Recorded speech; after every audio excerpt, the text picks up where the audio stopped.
और बस उस रिजल्ट आप सबके हाथ में है। कोशिश कर रहा हूँ, अभी शूटिंग फाइट करके आया, फिर गाने पे बैठा हूँ।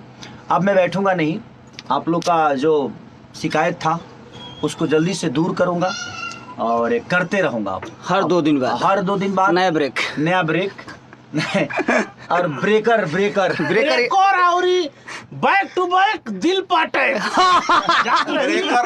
और वो लोग असही हमनी की तरफ से फुल टू फुल एकदम चॉकलेटी केक खात रही। कहा हमें अभिषेक भोजपुरी ना चिन्हत रह लोग। हमरा के नहीं चिन्हत। ये है अभिषेक भोजपुरिया हुआ।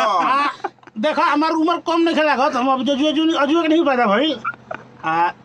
हो गइल बा स्टार के गावत ठीक बा, नया लड़कों के गावत के सीखी सब है, सबके सपोर्ट करी जा। हमनी के नया लड़कों के 10 गो के जिले में बजोले बन यानी कि ब्लॉक बस्टर बजोले तो बाकी भैया के आशीर्वाद बा।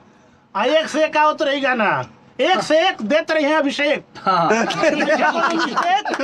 प्रेम से बोली नमः पार्वती जय हो। आज बार हुआ सबके प्यार आशीर्वाद देवे के बारी, काहे से कि हर दिन बाजत रही सबके दिल में खेसारी।